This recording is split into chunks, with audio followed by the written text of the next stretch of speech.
Martial art is full of open minds, or so they say. But in 1968, Bruce Lee called out the truth: phonies, egos, and a lack of real communication. So, has anything really changed? Hello, everyone. This is Dwight Woods, the Jeet Rebel. Welcome to the I Love Jeet Kune Do broadcast number 358. This is the one about Bruce Lee on open-mindedness, phonies, and the martial arts divide. As you're logging in, if you'd be kind enough to say where you're logging in from, hit the like button and feel free to continue doing so throughout the broadcast. If you're catching the simulcast over on the YouTube, please be sure to like, subscribe, and hit the notification bell as well. But of course, the best thing you can do is to share this video and spread the word about the I Love Jeet Kune Do broadcasts. So today we are diving into a conversation from the June 1968, I wasn't even born yet, issue of Black Belt magazine, where Bruce Lee sat down with high-ranking martial artists to discuss the possibility of a martial arts convention. And in my opinion, what he said back then in that meeting is just as relevant today. So at the table with Bruce Lee were Dick Taylor, a second Dan in Aikido, Maki Miyahara, who was a sixth Dan in Kendo, Harold Sharp, fourth Dan in Judo, and Tsutomu Oshima, a fifth Dan in Karate, who is the only other person that I'm familiar with. Oshima Sensei was one of what I call my martial art boyhood heroes. So the conversation opened up with this question. Oh, by the way, shout out to Edward Berger. Now, Edward, that's how we pronounce your last name where I grew up, as in Berger Paints. But if you pronounce it Berger, I should have checked with you before I did this shout out. But shout out to Edward for posting a snippet of the article, which I discovered that I had in my files, but I just never done anything with it. So kudos to him. He is actually the inspiration for today's broadcast. So the conversation opened up with this question from the, I guess, the editor at Black Belt. He said, "Gentlemen, after much discussion about it, we are planning on staging a convention of the martial arts. Do you think such a convention is really necessary? I mean, do you think that senseis would attend such a meet?" Okay, so I'll go straight to Bruce Lee's contribution. So the first thing that Bruce Lee said was, today, there are wide differences in any art. You can see it at the karate tournaments where people just go to imitate other people's techniques, but they are totally preoccupied with their own art. I would say that a convention is good if you can get people who are open-minded and not prejudiced to come. So that first sentence is a big one, right? There are wide differences in any art. Even within the same style, you'll see differences in how people move, how they interpret techniques, and how they apply their training. But here's the key. Too many martial artists become focused on imitation rather than personal development. They see something in a tournament, they see something in a video, they see something at a seminar, and they copy it without truly understanding the mechanics, the strategy, the tactics that come out of the strategy. They don't examine whether or not it fits their own body type or their own fighting philosophy, if they have one. And Bruce Lee despised blind imitation. In Jeet Kune Do, the goal should never be to move like Bruce Lee. It's to move like you move, using principles that work for your body, your speed, your strength. But even now, in 2025, you can see people in schools that are teaching JKD techniques as if they were a fixed set of moves instead of a way of thinking. And that's exactly what Bruce Lee warned against. So if imitation is all that we do, then there's no evolution and there's no real growth. Okay. Bruce Lee's second contribution to the conversation was, if you can meet on a common ground of the quality of the martial arts and attract people who are interested in the quality. You know, I think that a lot of people who come to a convention of this type will have to be open-minded about the martial arts and will come not for their glory, but to learn. What a huge distinction, huh? Coming for glory versus coming to learn.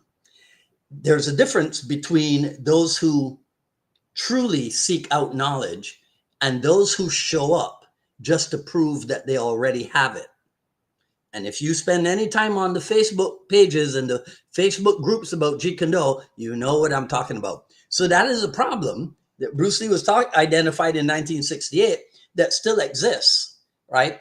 In the online martial art world and also out there in the physical martial art world, because we still have the karate, we still have the taekwondo, we still have the judo, we still have the kung fu, everything else.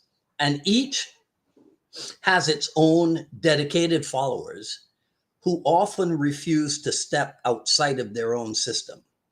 And even though for a couple decades now, we've enjoyed the phenomenon of modern combat sports, but even so, a lot of MMA gyms will look down on the martial arts, on the traditional martial arts, right? Assuming that they have no value in a cage fight.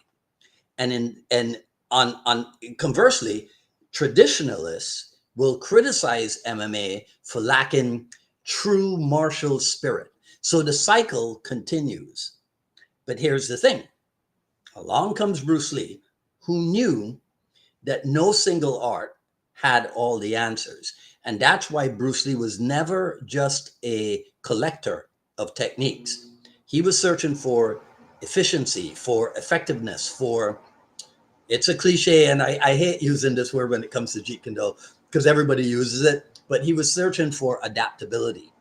And that is and was the mindset that made Jeet Kune Do different. It was not about loyalty to a system, it was about loyalty to self-improvement. So Bruce Lee was saying that quality is what should have been the unifying factor, not rank, not tradition, not ego. But the big challenge would have been how to get people to recognize quality if their minds are already made up in some other direction. Now, not ever being one to hold back, Bruce Lee continued. He says, I don't think you'll get only the quality people, though. I think that you'll get a lot of the phonies as well. Guys who want to come to a convention to say that they came to a convention, that sort of thing. Of course, once at the convention, when they get up to speak, you're going to be able to identify the phonies. I think there are more phonies in the art of Kung Fu today than in any other art. So that's another heavy statement from Bruce Lee, right? But here's the thing. Phony martial artists, right, are not a new phenomenon. They still exist today. Bruce Lee said that he saw it happening in the Chinese martial arts, in the Kung Fu back in the 60s. I think today you can see it across all martial arts. And social media has amplified this problem. People can put on a gi, they can record a few fancy techniques, and suddenly they're masters. Now, back then, the phonies would show up to events just to say that they were there. Today, the phonies post photos at a seminar, right, pretending to be a part of something real while never really putting in the work. But as Bruce Lee said, you can always tell the phonies when they speak. The question is, are you willing to call them out? So this resistance to open-mindedness is why even today, some martial art communities are still divided, like ours. It's why people argue about pure Jeet Kune Do or original Jeet Kune Do or pre-1973 Jeet Kune Do or Bruce Lee Jeet Kune Do versus the Jeet Kune Do concepts. It's why some instructors refuse to acknowledge the value of other disciplines. But the truth is, Bruce Lee himself was not about divisions. Bruce Lee was actually about breaking down divisions. Okay.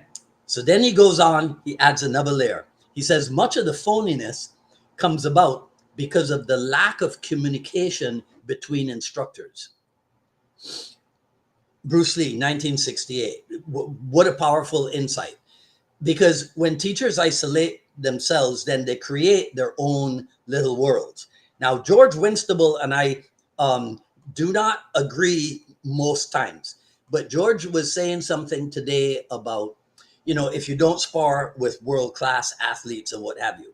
And I get the point that he's making, but he doesn't understand, in my opinion, how martial arts schools work. If I was still running my big school, I would not have time to go in search of world-class martial artists or what have you. That's not how it works. It wasn't like that. That idea of, look, yes. So Chuck Norris and Mike Stone and Louis Delgado and Joe Louis, yeah, those guys came in search of Bruce Lee.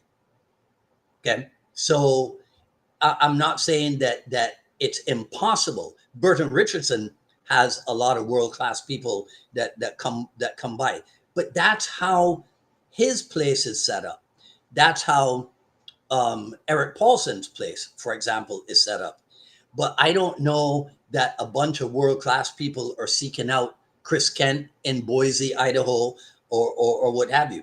So this idea that you can't be any good unless you're in exchange with world-class martial artists, it's a fallacy. It's not real. So I told George, I don't understand. I don't think he understands how like a modern martial arts school works. But he's not wrong in that you have to find ways to test yourself repeatedly. And there are ways, right? So what Bruce Lee was talking about even back then was a radical idea because Jeet Kune was based on exchange. It was not about locking yourself into one system, but it was about testing and questioning and refining. So in 1968, Bruce Lee and other people are discussing the possibility of bringing different martial artists together to exchange ideas. Radical concept at the time, because there was no UFC, there was no internet, there was no social media to bring martial artists together. If you studied Japanese or Okinawan karate, you stayed in the karate world. If you were a boxer, you trained in a boxing gym. So that kind of exchange was not too common. Today, in some ways, we've come a long way because there are seminars now where different instructors from various backgrounds, they will come together and they teach side by side. There are online platforms where martial artists can share knowledge instantaneously. And of course, MMA has forced martial artists to acknowledge the effectiveness of cross-training. But in other ways, we still struggle with the same issues. There's still martial arts politics. There's still ego. There's still organizational rivalries. And that still prevent those things added together. They still prevent true exchange, right? People still view their way as the only way. Some Jeet Kune schools refuse to acknowledge others, right? Outside and inside Jeet Kune. And so Bruce Lee's vision for an open-minded martial arts community, to a certain extent, it is still something that we have to work toward, right? Okay, last one. Bruce Lee closes out this part of the discussion for today. He says, look, you're going to get a lot of people who won't open up and talk. There are a lot of people who think that if you keep your mouth shut, people will think that you're a philosopher and that you're very smart, right? Now, this is funny because all of us, we know people like this, right? There's the silent, serious guy, right, in the corner who, is trying to let other people assume that he has deep knowledge when in reality, he may not know much at all. Okay. So being silent for effect is one thing.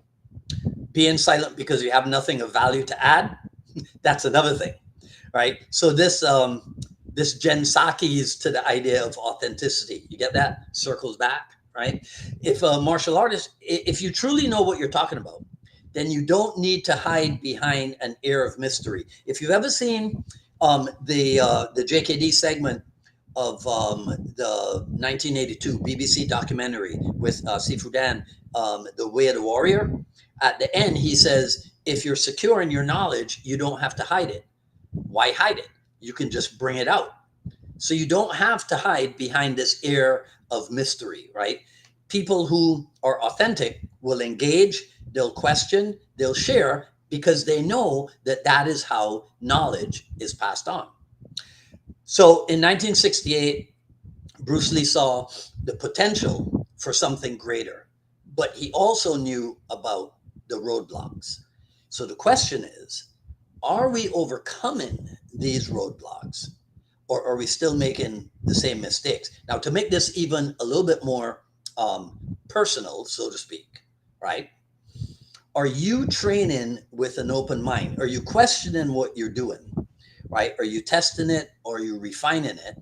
Or are you just collecting and imitating techniques because, well, that's what you were shown, right? Maybe because that's what you were told to do.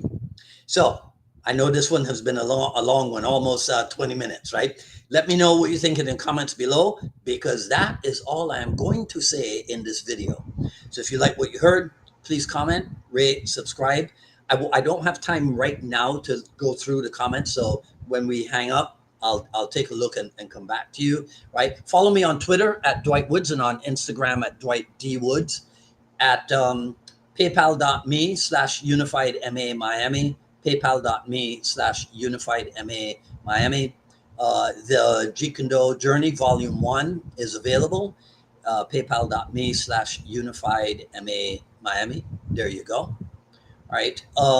You can also, if you have not yet, please go to the Facebook page, JKD Drills, and follow me over there. It's a thing that I'm working on, and these things take time to produce. Let me tell you, right? Because I mean, yeah, I could just take a phone and record something and put it out there and get a start, right? And I might do something like that, but I'm trying to make this thing not sophisticated, but as polished as possible. So in the meantime, please follow me over on the JKD Drills page. On Friday, I will be in not Phoenix, but Prescott, Arizona.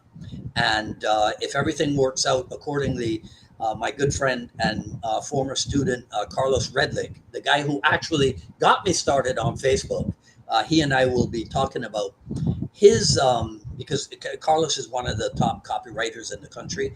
And so we will be talking about his realizations about the connection between like marketing and business and Jeet Kune and Bruce Lee and all that stuff. So that'll be Friday, and it should be at 6 p.m. Eastern time. Right. Today is a black and white or gray day. There you go. Right. And so I will see some of you on Friday at 6 p.m. Until then, this is Dwight Woods, the Jeet Kune Rebel, signing off. You guys enjoy the rest of your evening. Talk soon. Take care.